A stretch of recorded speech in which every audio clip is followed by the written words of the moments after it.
ये विजिबल कम होगा लेकिन फिर भी मैं अलग से लिखाऊंगा आपको। ठीक है, तो कोशिश करेंगे कि जितना है वो मैं खुद एक्सप्लेन करूं आपको, तो नोट्स की तरफ ज्यादा नहीं जाना। So let's begin. कितने लोग एक्वेंटेड है पार्टनरशिप अकाउंट क्या होता है, कौन बता सकता है मेरे को? रियाज, यस सर। बताओ। सर पार्टनरशिप अकाउंट होगा सर, जो बिटवीन द दो 2% या सर, दो से ज्यादा 50 हो सकते हैं इसमें। अच्छा, ओके। हाँ, ज्यादा नहीं सर। तो सर ओके मैं सर। चलो थोड़ा बहुत पता है, ठीक है। अब देखो, तेरा आपको पार्टनरशिप दो जगह पढ़नी पड़ती है। एक पढ़नी पड़ती है आपको पार्टनरशिप मैथमेटिक्स में, और दूसरी पढ़नी पड़ती है आपको अकाउंट्स में। वहां पे सिर्फ पार्टनरशिप लिखा हुआ आता है और यहाँ पे आपको लिखा हुआ आता है पार्टनरशिप अकाउंट। तो दोनों में फर्क क्या है? पार्टनरशिप मैथमेटिक्स के हिसाब से सिर्फ बात करता है कि किसी का शेयर ऑफ प्रॉफिट या लॉस कितना होगा। ठीक है, जैसे किसी का 20% शेयर है, तो उसको कितना प्रॉफिट में से मिलेगा। सपोज 10,000 रुपीज आपका प्रॉफिट है, तो 20% आप मैथमेटिक्स में कैलकुलेट कर लेते हो, that becomes too close to 2,000 rupees, और आपका आंसर आ जाता है। ठीक है, लेकिन अकाउंट्स में मैथमेटिक्स तो है ही है, इसके अलावा आपको इसके बेसिक फंडामेंटल प्रिंसिपल्स पढ़ने पड़ते हैं कि जैसे पार्टनरशिप होता क्या है, कितने इसमें मेंबर्स है, कौन कौन से एक्ट्स हैं या कौन कौन से रूल्स हैं जिनके जो इनको गवर्न करते हैं। ठीक है, क्या ये वॉलेंटरी एसोसिएशन होती है, क्या ये अनलिमिटेड लाइबिलिटी होती है। ठीक है, क्या कितने टाइप के पर्सन्स रूल में या एक्ट में, जो भी गवर्नमेंट के एक्ट्स है, कितने पर्सन्स एक कंपनी में एज अ पार्टनर्स रह सकते हैं। ठीक है, वो सारे रूल्स। उसके अलावा पार्टनर्स कैपिटल अकाउंट क्या होता है, ठीक है, रियलाइजेशन अकाउंट क्या होता है, रीवैल्यूएशन अकाउंट क्या होता है। आई होप कि अभी अभी थोड़ा सा घबराना मत, ये सारे ऊपर ऊपर से एक ओवरव्यू है, ताकि आपको पता लगे कि हमने पढ़ना क्या है इसमें। ठीक है, तो इसके अलावा आपका शेयर ऑफ प्रॉफिट कितना एक दूसरे के पास जाता है, कौन कौन सी चीजें हैं जो आपकी in the at the time of dissolution of firm, या जब फर्म को क्लोज करना है तो क्या क्या अकाउंट्स होते हैं जिनको आपने मेंटेन करना है, और उस हिसाब से आपका जो प्रॉफिट है वो शेयर हो जाएगा या फिर प्रॉफिट डिवाइड हो जाएगा। ठीक है, उसके अलावा आपने इसमें पार्टनरशिप डीड पढ़नी है। तो क्या क्या चीजें हैं, अगर पार्टनरशिप डीड नहीं है तो डीड के अलावा कौन कौन से ऐसे रूल्स हैं जिनके अकॉर्डिंगली पार्टनरशिप एक्ट करता है। ठीक है, तो ये सब चीजें हमें देखनी है इसमें। तो इसको पढ़ने से पहले एक overview, what is partnership. What is partnership? Partnership is a association. ठीक है, it is a association between two और मोर पर्सन। टू और मोर पर्सन पॉइंट्स में बताऊंगा। ठीक है, टू और मोर पर्सन जो कि एग्री करते हैं कि हम प्रॉफिट शेयर करेंगे या फिर लॉस शेयर करेंगे। ठीक है, वैसे तो कभी भी फर्म इसलिए नहीं खुलती, लॉस के लिए तो कभी नहीं खुलती, लेकिन इन केस अगर लॉस हो तो वो भी पार्टनर्स को आपस में डिवाइड करना पड़ता है। तीसरा, वर्क डन। वर्क डन का क्या मतलब, कि जो वर्क डन होगा वो एक सिंगल पर्सन करेगा या फिर मल्टीपल पर्सन करेंगे। जो सारे पार्टनर्स है वो सारे के सारे होंगे या एक सिंगल होगा। ठीक है, तो एक सिंगल भी अगर काम कर रहा है बट पार्टनर्स टू और मोर है तो भी उसको पार्टनरशिप बोला जाएगा। अगर सारे के सारे काम कर रहे हैं तो भी उसको पार्टनरशिप बोला जाएगा। ठीक है, अभी तक किसी को कोई प्रॉब्लम? एनीवन, किसी को प्रॉब्लम समझ ना आया हो? ओवरव्यू है, रिप्लाई कर दिया करें। चलो नेक्स्ट। पार्टनरशिप तो आपको पता लग गया, टू और मोर पर्सन। ठीक है, who have agreed to share profit of the business, ठीक है, carried on by all or any of them, acting for all, ठीक है, any of them acting for all, कोई एक बंदा जो कि सबके बिहाफ पे एक्ट कर रहा है एज अ ओनर, ठीक है। तो कुछ कैरेक्टरिस्टिक हम पढ़ेंगे पार्टनरशिप के, कि कैरेक्टरिस्टिक्स कौन कौन से होते हैं एक पार्टनरशिप को बनाने में। जैसे सबसे पहले, how many number of person are involve,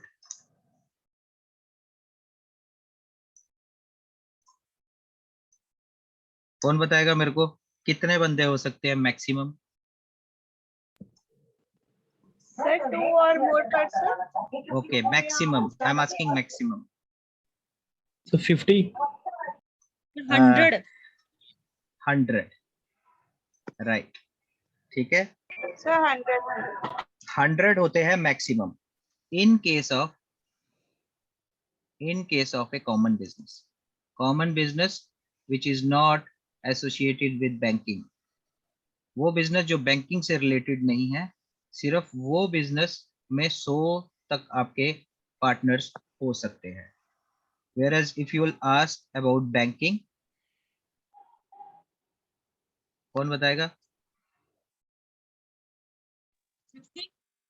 It should not exceed 10. Okay, तो बैंकिंग में आपका 10 से ज्यादा एक्सीड नहीं होना चाहिए। और कोई और कंपनी होगी, शू की कंपनी है या किसी और चीज की फैक्ट्री है, उसमें अगर पार्टनर्स है तो वो 100 तक जा सकते हैं, ठीक है। तो ये आपका गवर्न होता है दीज नंबर ऑफ पर्सन। ये कहाँ पे लिखा गया है? ये लिखा गया है सेक्शन 464 ऑफ कंपनी एक्ट 2013, ठीक है। आपको दो एक्ट्स याद रखने हैं। एक रखना है Indian partnership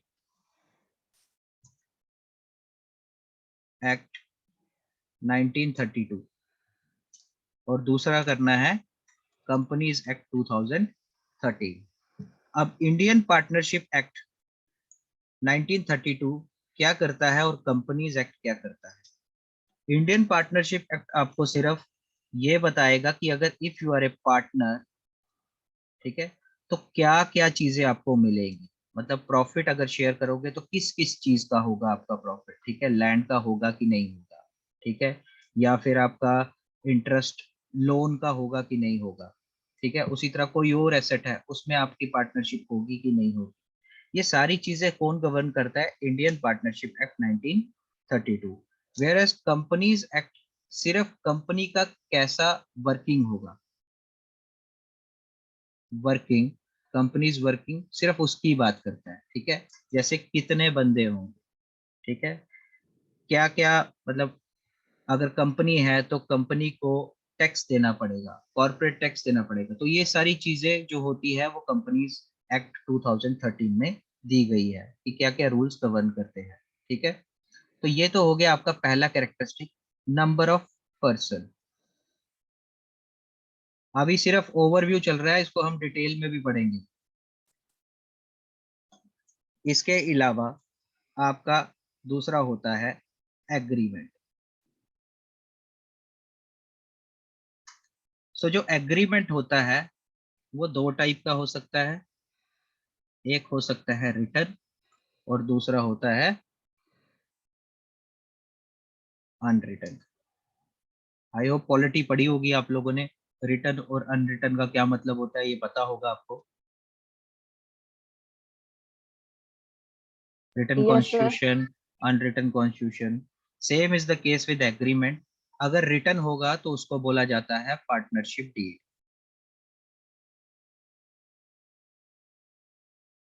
which is signed by first class magistrate, ठीक है। फर्स्ट क्लास मैजिस्ट्रेट इसको साइन करता है और ऑथेंटिकेट करता है कि हाँ ये 2 बंदे या ये 3 बंदे या ये 10 बंदे पार्टनर्स है। वेरएज अगर अनरिटन की बात करोगे तो अनरिटन में इट इज नॉट डिफाइंड, सिर्फ इतना है कि इसमें कागज कुछ नहीं होता, सिंपली एक एफिडेविट या नोटरी का स्टैंप होगा, तो that is not considered as partnership. होती तो है partnership, but the thing is कि उसमें कुछ ऐसी चीजें होती है जो आप क्लेम नहीं कर सकते। कल को अगर सपोज पार्टनर बोलेगा मैंने 70% पैसा लगाया है और बाकियों ने सिर्फ 30% लगाया है, ठीक है, तो मुझे 70% का शेयर चाहिए इन प्रॉफिट। तो जब वो कोर्ट में जाएगा और अगर अनरिटन एग्रीमेंट है तो उसको 70% नहीं मिलेगा, बिकॉज ये डिफाइन करता है इन इंडियन पार्टनरशिप एक्ट 1932 में क्लियर कट कि जब भी अनरिटन एग्रीमेंट होगा तो आपको दोनों पार्टनर्स को 50-50 मिलेगा, चाहे जितना मर्जी पैसा लगा लो आप, ठीक है। Whereas this partnership deed clearly defines कि अगर किसी के लिखा हुआ है उस पार्टनरशिप डीड में कि 20% मिलेगा तो उसको 20% ही मिलेगा, ठीक है। तो कल को वो क्लेम नहीं कर सकता कि मुझे 80% दे दो। Is it clear? Yes, sir. चलो Yes, sir. आगे चलते हैं, ठीक है। एक तो हो गया आपका एग्रीमेंट। इन चीजों को पॉइंट्स को याद रखना कि कौन कौन से कैरेक्टरिस्टिक्स होते हैं, ठीक है, पार्टनरशिप के। Third is it is a voluntary association. Spellings गलत हो सकती है क्योंकि मैं स्टाइलिश से लिख रहा हूँ, ठीक है, तो समझ जाना। It is a voluntary association, ठीक है। इसका मतलब है कि कल को सपोज अगर कंपनी को लॉस होता है तो loss is Baird by both. अगर 2 पार्टनर्स है तो दोनों को लॉस बेयर करना पड़ेगा, वेयरएज एक ये नहीं बोल सकता कि जी इसने मुझे नुकसान करा दिया। It is a voluntary association, तो आपने अगर वॉलंटरी एसोसिएशन में पार्टनरशिप डीड भी साइन की है तो कल को you are equally responsible for the loss, ठीक है। तो ये आपका वॉलंटरी एसोसिएशन होता है। इसके अलावा नेक्स्ट कैरेक्टरिस्टिक इज, बता देते हैं,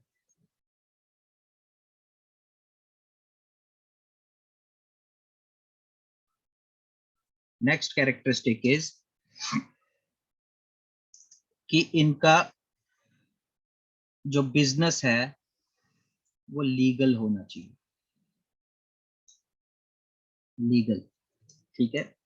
अब ये है कि स्मगलिंग कर रहे हैं तो smuggling is not a legal business, तो उसमें पार्टनरशिप डीड नहीं बनती है। अगर बिजनेस लीगल होगा तो ही पार्टनरशिप अकाउंट और पार्टनरशिप डीड आपकी बनेगी, ठीक है, और पार्टनरशिप आप क्लेम कर सकते हो, ठीक है। उसके अलावा fifth one is it is profit oriented, ठीक है। प्रॉफिट ओरिएंटेड का मतलब कि हमेशा फर्म एक्ट करेगी प्रॉफिट की तरफ, प्रॉफिट कमाने के लिए, वेयरएज कभी भी ऐसा नहीं होगा कि वो लॉस की तरफ जाएगी, ठीक है। कोशिश उनकी यही रहेगी कि वो प्रॉफिट कमाए, ठीक है, उसके लिए उनको कुछ भी करना पड़े। Next is it is carried, ये तो मैंने आपको बता दिया। It is carried on by a single person और ऑल पर्सन, या तो एक सिंगल पर्सन भी काम कर सकता है इसमें या सारे के सारे, ऑल, होल्ड ऑन थोड़ा सा, और ऑल पर्सन, ठीक है। नेक्स्ट कैरेक्टरिस्टिक इज कि इट हैज अनलिमिटेड लाइबिलिटी।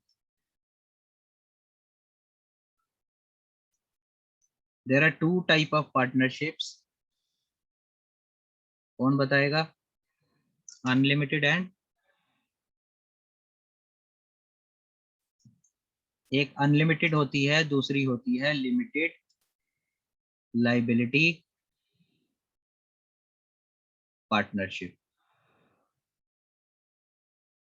ठीक है। अब देखो, अनलिमिटेड लाइबिलिटी पार्टनरशिप का मतलब होता है कि कोई भी स्फेयर हो, अगर कंपनी को लॉस होगा तो सबको बेयर करना पड़ेगा, ठीक है। Whereas limited liability partnership वो होता है कि सपोज ये डिवाइडेड होते हैं स्पेयर्स, अलग अलग स्पेयर्स है सबके, अगर पूरी कंपनी को लॉस होगा तो जिस सेक्टर में लॉस हुआ है तो वही बेयर करे, ठीक है, दूसरा पर्सन नहीं बेयर करेगा। ये ए का सेक्टर है, ये बी का है, ये सी का है, तो अगर ए को लॉस, ए की वजह से लॉस हो गया कंपनी को, ठीक है, और उसका सेक्टर था, तो भरेगा ए ही, बी नहीं भरेगा, ना सी भरेगा। This is called limited liability partnership, कि हर बंदे का शेयर डिवाइडेड होता है, ठीक है। नेक्स्ट कैरेक्टरिस्टिक आपका, देयर इज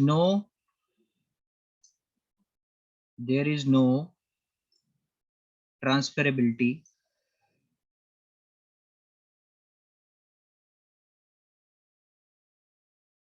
ऑफ इंटरेस्ट, कि अगर पार्टनरशिप डीड ए और बी के बीच में है, ठीक है, तो बी बोलता है नहीं मेरे को पार्टनर नहीं रहना, तो सी को मेरी जगह पार्टनर बना ले, ठीक है, तो ऐसा कभी पॉसिबल नहीं होगा, ठीक है। अगर सी को आना है तो पार्टनरशिप खत्म हो जाएगी, फिर जाके सी नया एग्रीमेंट करेगा ए के साथ, ठीक है। तो कभी भी ऐसा नहीं होगा कि इट इज नॉट रिप्लेसेबल। अगर सपोज 3 बंदे हैं, उसमें से एक बंदे की डेथ हो जाती है, तो उसका माइनर आके जगह नहीं ले सकता उसकी, अनटिल एंड अनलेस जो दूसरे बंदे हैं वो इसका कंसेंट देते हैं, ठीक है। तो ये आपका कैरेक्टरिस्टिक है, there is no transferability of interest. Next is कि it is governed as per Indian partnership act 1932, ठीक है। नेक्स्ट कैरेक्टरिस्टिक इज रजिस्ट्रेशन, कि it is not necessary to register a partnership firm, ठीक है, इट इज नॉट नेसेसरी, आप नहीं भी register करते हो तो भी आपकी पार्टनरशिप फर्म रहती है, ठीक है। Any question? मुझे ये पॉइंट समझ नहीं आया, बैंकिंग का सर एक्सीड नहीं कर सकते 10 तक, सर बैंकिंग का कुछ कंसेप्ट नहीं क्लियर हुआ इसमें। ओके, नंबर ऑफ पर्संस का, यस सर, राइट। ओके, चलो मैं बताता हूँ आपको। देखो कंपनीज एक्ट ये बोलता है कि there should be maximum of 100 person in a partnership, ठीक है। बैंकिंग की जब वो बात करता है तो सर रिपीट करना। ओके, कंपनीज एक्ट 2013 बोलता है कि 100 person can join A partnership firm. Partnership firm जो होगी वो 100 बंदों की भी हो सकती है, 100 पर्सन की भी हो सकती है, ठीक है। बट सिर्फ एक्सेप्शन है banking, because in banking money is involve, और जैसे ही मनी, अगर 100 पार्टनर्स को रख लेंगे तो कोई भी बंदा बैंक बन जाएगा, ठीक है। तो वो क्या करते हैं, इसको लिमिट कर देते हैं अप टू 10%। कंफ्यूज मत होना, डोंट अपने उसको क्या बोलते हैं, इसको ये शेयर मार्केट से मत लेके चलना। शेयर मार्केट अलग चीज होती है, ठीक है, क्योंकि शेयर मार्केट में तो सर कितने बंदे शेयर्स खरीदते हैं बैंक के, तो वो भी तो पार्टनर्स होते हैं, ठीक है। So mind it that is a secondary market, ठीक है, तो उसके साथ इसको रिलेशन में मत लेना। माइक किसका ऑन है? ऑफ कर दें। तो बैंकिंग में हमेशा 10% ही होंगे, मतलब ओनर जो होंगे, एग्जैक्ट ओनर, वो 10 ही होंगे। फिर 10 के आगे जो इनका अपना शेयर होगा वो अपना सेकेंडरी मार्केट में डाल सकता है, ठीक है। फिर उसके फर्दर पार्टनर्स हो सकते हैं, ठीक है, उस बंदे के through bank. But limited partnership होगी, only 10%, sorry only 10% will invest in that banking, in that bank, ठीक है, जैसे फॉर एग्जांपल आपका HDFC होगा तो उसके पार्टनर्स 10 ही होंगे, उससे ज्यादा नहीं होंगे जो एक्चुअल पार्टनर्स होंगे। ठीक है, जो प्राइमरी सेक्टर के पार्टनर्स होंगे जिन्होंने IPO खरीदा होगा, इनिशियल पब्लिक ऑफरिंग। किसी को शेयर मार्केट की नॉलेज है वो इसको वो इसको मतलब रिलेट कर सकता है उस चीज से। ठीक है, there are two types of market, primary market and secondary market. Primary market में आपका जो IPO होता है, कंपनी IPO रिलीज करती है, IPO सिर्फ 10 बंदों के पास ही है, इन्हीं 10 बंदों के पास जो बैंकिंग में इन्वेस्ट करेगी। Is it clear? यस जिसने सर, पूछा था। Thank you. ओके, चलो, तो ये आपके सारे के सारे कैरेक्टरिस्टिक्स थे जो कि एक पार्टनरशिप अकाउंट में, सॉरी, जो एक पार्टनरशिप अकाउंट की क्वालिटी है या फिर कैरेक्टरिस्टिक्स है। ठीक है, जो आपको ध्यान में रखने हैं कि किस किस बेसिस पे आपका, जैसे फॉर एग्जांपल लाइबिलिटी पार्टनरशिप का क्या मतलब होता है। ठीक है, प्रॉफिट ओरिएंटेड होती है, ये वॉलंटरी एसोसिएशन होता है, एग्रीमेंट इसमें साइन होता है। ठीक है, नंबर ऑफ पर्संस कितने हो सकते हैं, लीगैलिटी ऑफ बिजनेस होनी चाहिए। ठीक है, ये सारा का सारा आपको ध्यान में रखना है। इसके अलावा एक फॉर्मेट है पार्टनरशिप डीड का, वो मैं आपके साथ शेयर कर लूंगा, उसको आप ध्यान में रख लेना क्योंकि उसमें से भी क्वेश्चन आ सकते हैं। पार्टनरशिप डीड का फॉर्मेट जो है, ठीक है, उसको अच्छे से याद कर लेना क्योंकि उसमें से भी क्वेश्चन आ सकते हैं कि कॉलम 1 में, कॉलम 2 में हो सकता है, मतलब चांसेस तो बहुत कम है बट आ भी सकता है। ठीक है, इसके अलावा अब हम शुरू करेंगे थोड़ी सी चीजें कि जब आपकी पार्टनरशिप डीड नहीं होती है, ठीक है, इन दैट केस आपका क्या क्या चीजें आपको शेयर करनी पड़ती है। जैसे for example partnership deed is absent.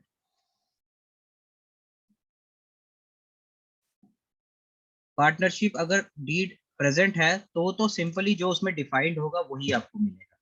ठीक है, लेकिन अगर पार्टनरशिप डीड नहीं है तो इन दैट केस कौन कौन सी चीजें हैं जो आप शेयर करते हो इक्वली, कौन सी चीज है जो आपको मिलती ही नहीं है, और कौन सी ऐसी चीज है जिसमें आप इक्वली रिस्पॉन्सिबल होते हो। ठीक है, जैसे for example share of profit की बात जब करेंगे या लॉस की बात करेंगे तो शेयर ऑफ प्रॉफिट या लॉस हमेशा 50-50 होगा।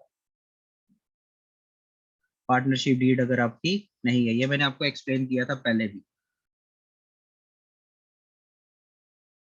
ठीक है, उसके अलावा नेक्स्ट आपका है इंटरेस्ट ऑन कैपिटल। ये भी बताऊंगा आपको क्या होता है।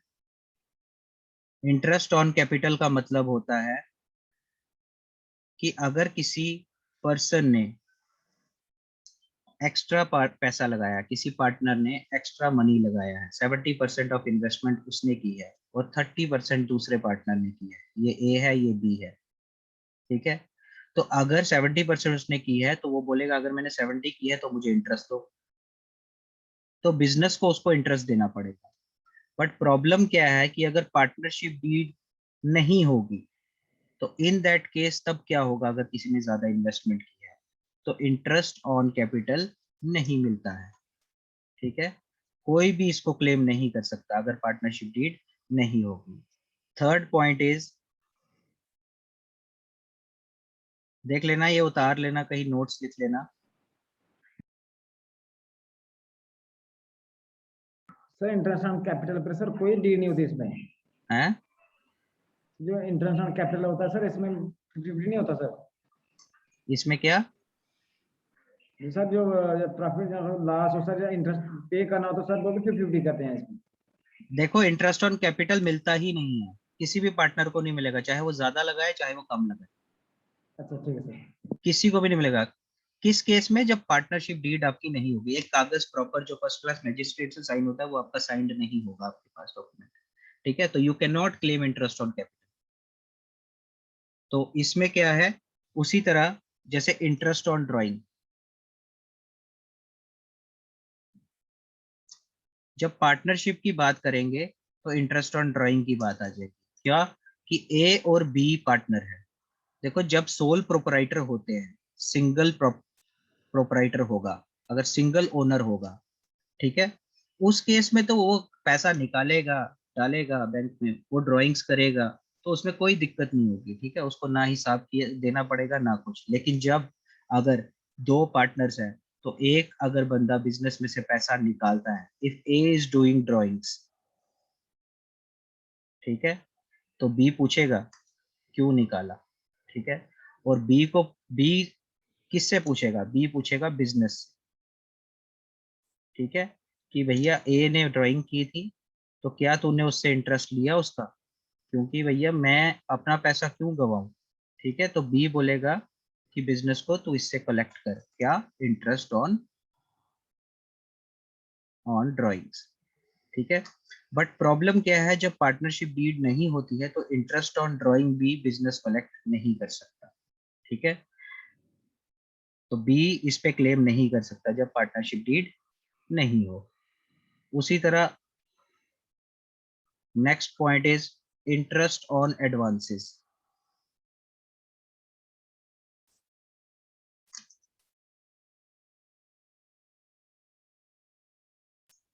Oblique loan. अगर ए ने बिजनेस को लोन दिया है, ठीक है, अब देखो दोनों का कंट्रीब्यूशन 50-50, बट अब बिजनेस को अचानक पैसे की जरूरत पड़ेगी, तो ए के पास पैसा है, ए उसको क्या करता है, बिजनेस को पैसा लेंड कर देता है, ठीक है, और पैसा वो देता है ऑन इंटरेस्ट बेसिस, ठीक है, लोन देता है। तो उस केस में अगर पार्टनरशिप डीड नहीं है तो क्या होना चाहिए, एनीवन?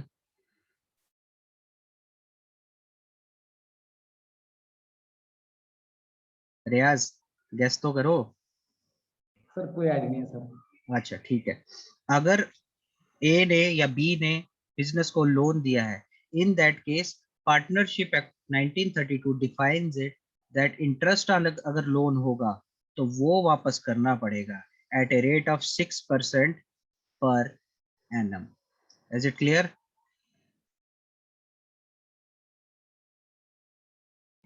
Yes sir.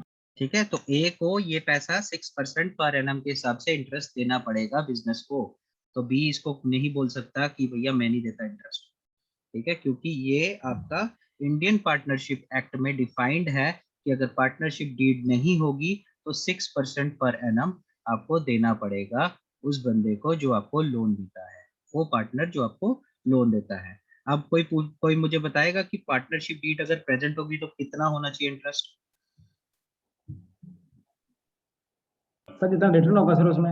राइट, जितना रिटर्न होगा, लॉजिक इज सिंपल, जितना उसमें रिटर्न होगा, चाहे वो 2% हो, चाहे वो 15% हो, चाहे वो 50% हो, ठीक है, तो जितना रिटर्न होगा उस डॉक्यूमेंट में उतना ही मिलेगा, ठीक है। Next is remuneration. Excuse me, sir. हाँ जी, Sir, I'm not getting that interest on advance. Advance. अच्छा, Yes, sir. आप न्यू मुझे हो? ये समझ नहीं आया। Yes, sir. क्या नाम है आपका? Sir, my name is Anuchib. Okay ठीक है, I am, Yes, sir. Wait I will clear it. देखो, Okay, sir.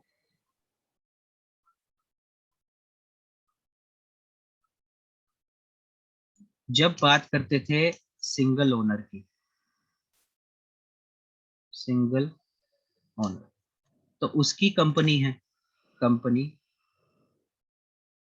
ए या कंपनी एक्स जो भी है, तो ओनर ने पैसा लगाया कंपनी में, तो कंपनी को अगर इंटरेस्ट भी दिया, कुछ भी दिया, लोन दिया या कुछ भी दिया पैसा, तो कंपनी के पास आया, कंपनी ने वापस इसी को देना है पैसा, ठीक है, तो कंपनी इसको इंटरेस्ट नहीं देगी या देगी, दैट डिपेंड्स कि अगर ओनर बोलता है मुझे दे दो, क्योंकि वो डिफाइंड सिर्फ इस ओनर की अकेले की वजह से होगा, ठीक है, इसमें कोई पार्टनरशिप नहीं होगी। बट प्रॉब्लम कहाँ आती है, जब ये सिंगल ओनर नहीं होता है, यहाँ पे 4-5 ओनर होंगे, A B C D E, 5 owner है, ठीक है। अब प्रॉब्लम क्या है कि कंपनी को चाहिए पैसा, अब सबने 20% तो लगा दिया हुआ है एज अ कैपिटल। लॉजिक समझना बिल्कुल सिंपल, आप बिजनेस शुरू करने जाते हो तो नॉर्मल केस में आपको पैसा लगाना पड़ता है, अगर 2 पार्टनर्स होंगे तो आप बराबर बराबर का पैसा लगाओगे।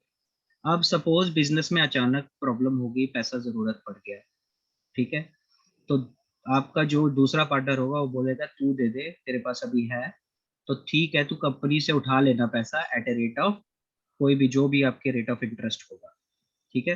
तो ए क्या करेगा, उतना पैसा कंपनी को दे देगा, ठीक है, और बाद में कंपनी को क्या करना पड़ेगा पे, eight a rate of 6% per annum, किसको, to the person who has given more money as a loan, not as a capital, as a loan, ठीक है। एग्रीमेंट में सॉरी क्लियर कट ये मेंशन होगा कि उसने लोन दिया है।